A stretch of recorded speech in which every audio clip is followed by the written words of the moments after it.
So hello guys, welcome back to my channel. And quickly, I'll be going through how I told you that in trading you have technicals and you have fundamentals. So I'm going to quickly be guiding you through how I read my fundamentals for now, and how I use them and why I use them as as they are. Um So first of all, the website that I use is Forex Factory. You can also get the app if you have a phone. So the site is Forex Factory. Um, well, we're going to be opening a new week. That's week 6, if I'm not wrong, on Monday, February 9th. We're quickly going to go through what will happen this week.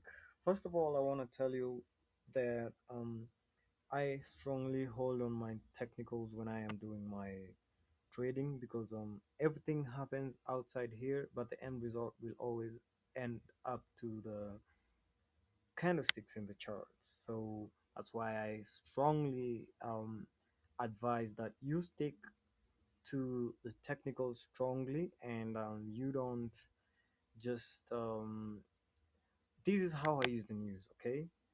I just use them to anticipate when and at what time will I be expecting some kind of volatility into the market.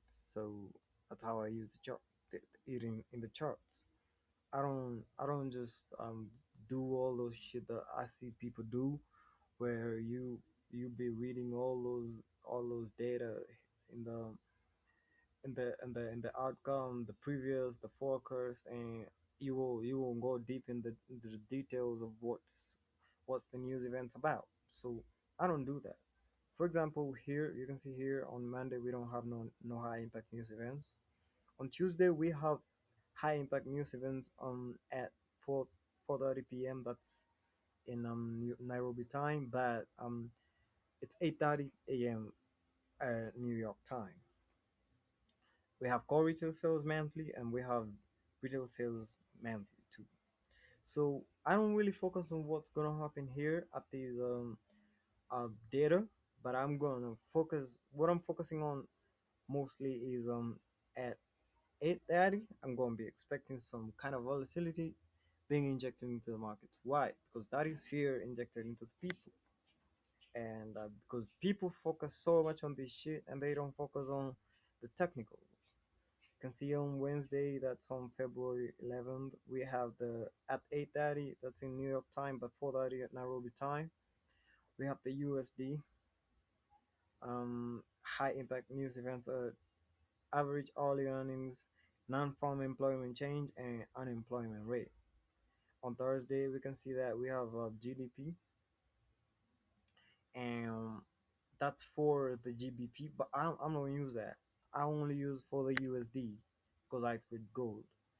But you can use eh, every data that you get here to anticipate the volatility injected into the markets. So on Friday we have the PPI, CPI, sorry, the core CPI and the CPI monthly and yearly. So that's what we're gonna have on Thursday at 4:30. That's in 8:30. We're gonna have unemployment claims. That's how I use my news. That's how I just simply use this knowledge into my advantage. I don't go into it, and I don't focus so much on the data that's being released on, or anything that's being said, whether it's the Fed chip speaking, whether it's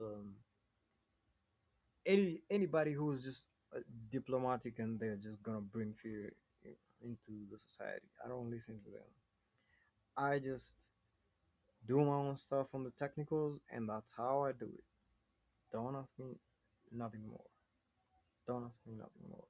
Quickly gonna go through what happened to last week. There's we had here. ISM manufacturing PMI that was on 6.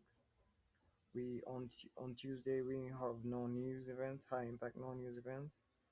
We on Wednesday we had at 8:15 and at 10 a.m. that's in New York time. We had ADP non-farm employment change and ISM services PMI. On Thursday we you can see that at 8:30 we had some news here. High impact.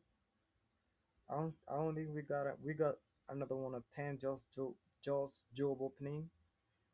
Um on Friday we had the prelim UOM inflation that was on 10. So I'm gonna go I was gonna go through that and I think I've done. Thank you for listening to me. Welcome to my channel for those who are new and you can go see what I do in the technicals. So it's your boy Lucy Plug. Thank you for listening to me.